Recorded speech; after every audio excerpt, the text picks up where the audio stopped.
Hi, good afternoon எல்லாருக்கும். So quantum மெக்கானிக்ஸோட continuation. First question பாருங்கள். In quantum mechanical tunnelling the tunnelling கோஎஃபிஷியன்ட்னு கேட்குறாங்க. ஸோ குவாண்டம் மெக்கானிக்ஸில் டனலிங்னா என்னன்னு உங்களுக்கு தெரிஞ்சிருக்கும். ஃபார் எக்ஸாம்பிளுக்கு நம்ம வந்து ஒன் டைமென்ஷனல் பாக்ஸ் எடுத்துப்போம். One dimensional box. ஸோ நம்ம பார்ட்டிக்கிள் வந்து இந்த வித்தின் ஒன் டைமென்ஷனுக்குள்ளே தான் பிட்வீன் 0 அண்ட் எல் இந்த ரீஜனுக்குள்ளே தான் நம்ம பார்ட்டிக்கிள் வந்து இருக்கிறதா நம்ம வந்து அசீம் பண்ணியிருந்தோம். ஸோ அந்த பாக்ஸோட வால் வந்து அதாவது இன்ஃபைனைட்லி ஹை இன் பொட்டென்ஷியல் எனர்ஜி. அதோட பொட்டென்ஷியல் எனர்ஜி பார்த்திங்கன்னா இன்ஃபினிட்டி. நம்ம பார்ட்டிகளுக்கு வந்து சம் பொட்டென்ஷியல் எனர்ஜி இருக்கும். ஆனால் நம்ம வந்து ஆர்பிட்ரரியாக என்ன பண்ணியிருப்போம்னா 0ன்னு எடுத்துருப்போம். இன்சைட் த பாக்ஸ் நம்ம பார்ட்டிகளோட எனர்ஜி வந்து 0. அவுட் சைட் த பாக்ஸ் வந்து நம்ம பார்ட்டிகளோட எனர்ஜி வந்து இன்ஃபினிட்டி. அதோட ஏன் நம்ம இப்படி இன்ஃபினிட்டின்னு நம்ம வச்சுருக்கோன்னு பார்த்தீங்கன்னா 1D பாக்ஸோட அந்த வாலாக இருக்கட்டும், இந்த அவுட் சைட் த வாலாக இருக்கட்டும், அதோட எனர்ஜி இன்ஃபினிட்டின்னு வச்சுருக்கிறது காரணம் என்னன்னு பார்த்தீங்கன்னா, அப்போ தான் வந்து நம்ம பார்ட்டிகள் வந்து 100% வந்து நம்ம அந்த பாக்ஸ்குள்ளே வந்து எக்ஸிஸ்ட் ஆகுங்கிறதுக்காக தான் நம்ம வந்து இன்ஃபினிட்டிங்கிற அளவுக்கு நம்ம பொட்டென்ஷியல் எனர்ஜியை வச்சுருக்கோம். அந்த வாலாக இருக்கட்டும், இல்லை அவுட் சைடு த வாலாக இருக்கட்டும். சரி, ஸோ நம்ம பார்ட்டிகளோட வேவ் ஃபங்க்ஷன் பார்த்தீங்கன்னா அந்த பவுண்டரி கண்டிஷனை சாட்டிஸ்ஃபை பண்ணணும். எப்படி இருக்கணும்? நம்ம பார்ட்டிகளோட வேவ் ஃபங்க்ஷன் பார்த்தீங்கன்னா ஆன் த வால்லையோ இல்லை அவுட் சைட் த வால்லையோ வந்து சை வந்து வேனிஷ் ஆகணும். சை வேனிஷ் ஆகணும்னா 0 ஆகணும். வித்தின் த பாக்ஸ்க்குள்ளே தான் நம்ம பார்ட்டிகளுக்கு அந்த வேவ் ஃபங்க்ஷன் இருக்க முடியுமே தவிர, அதாவது probability of finding the particle inside the box தான் அது ஈக்குவல் டு 1. அவுட் சைடு வந்து 0 இருக்கும். ஸோ இதுதான் நம்ம 1D பாக்ஸுக்கான நம்ம கண்டிஷன்ஸ். இப்படி தான் நம்ம பார்ட்டிகளை வந்து கன்ஸ்ட்ரைன் பண்ணி வச்சுருக்கோம் நம்ம 1D பாக்ஸில். சரி, இப்போது குவாண்டம் மெக்கானிக்கல் டனலிங்னா என்னன்னு பார்த்தீங்கன்னா, இப்போ நம்ம பார்ட்டிகள் வந்து இந்த வாலுக்கு வெளியிலையும் இருக்குங்கிறது தான் இதுக்கான மீனிங் டனலிங்கிறது. ஸோ நம்ம இந்த வாலோட அந்த எனர்ஜி பேரியரையும் கிராஸ் பண்ணி நம்ம பார்ட்டிகள் வந்து வெளியில் அவுட் சைட்லையும் எக்ஸிஸ்ட் ஆகுதுங்கிறது தான் இதுக்கான மீனிங். அதாவது சை ஸ்கொயர் வேல்யூ வந்து not equal to 0 outside the box. So அதே போல் வந்து நம்ம பார்ட்டிகளோட அந்த வேவ் ஃபங்க்ஷனுங்கிறது 3 ரீஜனில் இப்போ எக்ஸிஸ்ட் ஆகும். ஒன்று பார்த்தீங்கன்னா inside the box. Inside the box வந்து நம்மளோட பார்ட்டிகளுக்குன்னு சம் வேவ் ஃபங்க்ஷன் இருக்கும்.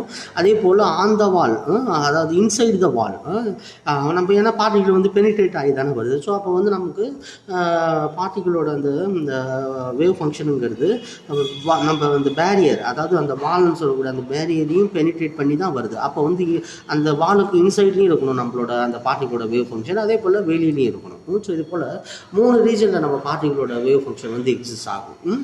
ஸோ டனலிங் நடக்கும்போது சரி எக்ஸ்பெரிமெண்டலாக வந்து பார்ட்டிகள் வந்து எல்லாமே வந்து இப்படி தான் வந்து அந்த பேரியரை வந்து கிராஸ் பண்ணி வெளியிலையும் எக்ஸிஸ்ட் ஆகுது. இதான் வந்து ப்ராக்டிக்கலி ட்ரூ. தியரிட்டிக்கலாக தான் நம்ம வந்து 1D பாக்ஸோ இல்லை 3D பாக்ஸோ நம்ம பார்ட்டிகள் வந்து அந்த வித்தின் த ஸ்பேஸ்க்குள்ளேயே இருக்கும், அது வெளியில் எக்ஸிஸ்ட் ஆகாதுங்கிறதெல்லாம். எக்ஸாம்பிள் பார்த்திங்கன்னா வந்து ஆல்ஃபா டிகே, அதே போல் வந்து STM, அந்த STM அதாவது ஸ்கேனிங் டனலிங் மைக்ரோஸ்கோப். அதுக்கு பின்னாடி இருக்கக்கூடிய பிரின்சிபல் பார்த்திங்கன்னா எலக்ட்ரான் டனலிங் தான். ஸோ அடுத்தது வந்து அமோனியா. சிம்பிளாக அமோனியா எடுத்துங்க. அமோனியா ஸோ ரூம் டெம்பரேச்சரில் அமோனியா வந்து இன்வெர்ட் ஆகுதுன்னு தெரியும் உங்களுக்கு. ஸோ வந்து அமோனியா ஃபார் எக்ஸாம்பிளுக்கு வந்து இப்படி இதுதான் வந்து அதோட ஷேப், பிரமிடல் ஷேப் அதோட ஷேப். ஸோ வந்து நமக்கு ரூம் டெம்பரேச்சர்லேயே வந்து அமோனியா வந்து என்ன ஆகுதுன்னு பார்த்தீங்கன்னா இன்வெர்ட் ஆகுது. ஆக்சுவலாக பார்த்தீங்கன்னா இந்த இன்வெர்ஷனுக்கு வந்து ஆஸ் பர் எனர்ஜிக்கலாக வந்து பார்த்திங்கன்னா அப்ராக்சிமேட்டாக வந்து இதுக்கு வந்து இந்த இன்வெர்ஷனுக்கு வந்து 2000 பர் சென்டிமீட்டருங்கிற அளவுக்கு இதுக்கு வந்து இந்த இன்வெர்ஷனுக்கு எனர்ஜி ரெக்குயர்மெண்ட் இருந்தாலும், ஆனால் வந்து பார்த்தீங்கன்னா அமோனியா வந்து ஜஸ்ட் வந்து அரௌண்ட் 950 பர் சென்டிமீட்டர்லேயே வந்து பார்த்தீங்கன்னா இந்த இன்வெர்ஷனுங்கிறது நடக்குது. ஸோ இதெல்லாம் தான் குவாண்டம் மெக்கானிக்கல் டனலிங்க்கு வந்து நல்ல எக்ஸாம்பிள். அதாவது ஒரு ஹைலி எனர்ஜெட்டிக் ஒரு அந்த பேரியரை வந்து ஒரு சிம்பிளான பாத்வேல வந்து, அதாவது அந்த பேரியரை வந்து டனல் பண்ணி போகுதுங்கிறது தான் இதுக்கான மீனிங். அதாவது 2000 பர் சென்டிமீட்டர் அளவுக்கு தேவைப்படுற அந்த ப்ராசஸ்க்கு அந்த இன்வெர்ஷன் ப்ராசஸை வந்து இது வந்து 950 பர் சென்டிமீட்டர்லேயே வந்து அச்சீவ் பண்ணுதுங்கிறது தான் இங்கே டனலிங்னு நம்ம சொல்ல வரோம். சரி, இந்த குவாண்டம் மெக்கானிக்கல் டனலிங், இந்த டனலிங் கோஎஃபிஷியன்ட். ஸோ இந்த டனலிங் கோஎஃபிஷியன்ட் எதில் பொறுத்தலாம் அமையும்னு பார்த்தீங்கன்னா, இப்போ நம்ம பேரியருக்கு நம்ம பேரியரோட அந்த திக்னஸ் அதிகமாக இருந்ததுன்னா நம்ம பார்ட்டிகளால் வந்து எஃபிஷியண்ட்டாக வேணால் பண்ண முடியாது. பார்த்தீங்கன்னா பெனிட்ரேட் ஆகி, அதாவது அந்த டனலிங் ப்ராசஸ்ங்கிறது பார்த்தீங்கன்னா வித் பேரியர் வந்து இன்க்ரீஸ் ஆக அந்த டனலிங் ப்ராபபிலிட்டிங்கிறது குறையும் திக்னஸ் அதிகமாக இருந்ததுன்னா. அதே போல் நம்ம பார்ட்டிகளோட எனர்ஜியும் அந்த பேரியரோட எனர்ஜியும் இந்த பேரியரோட எனர்ஜியும் அதுக்கான டிஃப்ரென்ஸ் வந்து அதிகமாக இருந்ததுன்னா பார்த்தீங்கன்னா அப்போவும் நமக்கு ப்ராபபிலிட்டி வந்து ப்ராபபிலிட்டி ஆஃப் டனலிங் வந்து குறையும். ஸோ அந்த நம்ம பேரியரோட திக்னஸ் அதிகமானாலும் அந்த ப்ராபபிலிட்டி ஆஃப் டனலிங் குறையும். நம்ம பேரியரோட எனர்ஜியும் நம்ம பார்ட்டிகளோட எனர்ஜி, அந்த எனர்ஜி டிஃப்ரென்ஸ் வந்து அதிகமாக இருந்ததுன்னா அப்போவும் நமக்கு வந்து அந்த ப்ராபபிலிட்டிக்கு அந்த டனலிங் ப்ராபபிலிட்டிங்கிறது குறையும். அடுத்தது நம்ம பார்ட்டிகளோட மாஸ் இருக்குது பார்த்தீங்களா, அந்த மாஸ் அதிகமானாலும் நமக்கு அந்த டனலிங் ப்ராபபிலிட்டிங்கிறது குறையும். ஸோ அப்போ முக்கியமான பேராமீட்டர் என்னென்னு பார்த்தீங்கன்னா நம்ம பார்ட்டிகளோட எனர்ஜி. ஸோ வந்து அது வந்து பேரியருக்கு ஈக்குவலாக இருக்குன்னா நமக்கு டனலிங் வந்து ஈஸியாக நடக்கும். பேரியரோட நமக்கு எனர்ஜி ரொம்ப கம்மியாக இருக்குன்னா அப்போ டனலிங்கிறது கஷ்டமாக இருக்கும், அந்த ப்ராபபிலிட்டி குறைஞ்சிடும். அதே போல் வந்து அப்புறம் பேரியரோட திக்னஸை பொறுத்து ப்ராபபிலிட்டி எப்படி இருக்குதுன்னு பார்த்தீங்கன்னா, திக்னஸ் அதிகமாக இருந்தால் நமக்கு டனலிங் ப்ராபபிலிட்டி குறையும். அதே போல் அடுத்தது வந்து மாஸ் அதிகமாக இருந்தாலும் நமக்கு ப்ராபபிலிட்டிங்கிறது குறைஞ்சிடும். ஸோ அதனால தான் பார்த்தீங்கன்னா லைட்டஸ்ட் பார்ட்டிகள், எலக்ட்ரான் மாதிரியான பார்ட்டிகளாக வந்து ஈஸியாக வந்து டனல் ஆகிறதுக்கு காரணம். அதாவது எஸ்டிஎம் ஸ்கேனிங் டனலிங் மைக்ரோஸ்கோப்பில் வந்து நம்ம எலக்ட்ரான் பீமை தான் நம்ம யூஸ் பண்ணுறோம். எலக்ட்ரான் பீமை யூஸ் பண்ணி தான் நம்ம வந்து என்ன பண்ணுறோம்னா நம்ம அதை ஸ்கேன் பண்ணுறோம். நம்ம அந்த காம்பவுண்ட் அதோட ஸ்ட்ரக்சரல் ஃபீச்சர்ஸ் எல்லாம் நம்ம அப்படி தானே தெரிஞ்சுக்கிறோம் எஸ்டிஎம்மில். சரி, அடுத்தது ஸோ இதுதான். அப்போது குவாண்டம் மெக்கானிக்கல் டனலிங், அந்த டனலிங் கோஎஃபிஷியன்ட்டுங்கிறது ஆப்ஷனில் வந்து என்ன இருக்குன்னு பார்த்தீங்கன்னா வித் திக்னஸ் அந்த பேரியரோட திக்னஸை பொறுத்து எக்ஸ்பொனென்ஷியலாக குறையும். டனலிங் கோஎஃபிஷியன்ட் வந்து decreases exponentially with increasing the thickness of the barrier. Exponential decrease.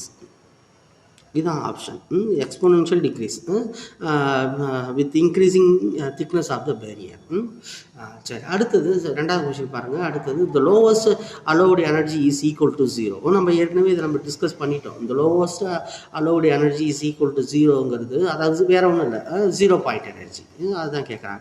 So 0 point எனர்ஜிங்கிறது 1D பாக்ஸாக இருக்கட்டும் இல்லை வந்து 3D பாக்ஸாக இருக்கட்டும், 0 பாயிண்ட் எனர்ஜி அதாவது இது அட் 0 கெல்வினில் கூட இதுக்கு சம் அமௌண்ட் ஆஃப் எனர்ஜி வந்து ஸ்டோர் பண்ணியிருக்கோம் நம்ம பார்ட்டிக்கிள். ஸோ இது போல் ஒரு ஆட்டமாக இருக்கலாம், மாலிகுலாக இருக்கலாம், அதோட எனர்ஜி லெவலுங்கிறது அதாவது அந்த பிரின்சிபல் குவாண்டம் நம்பர் வந்து எப்போதுமே வந்து நாட் ஈக்குவல் டு 0.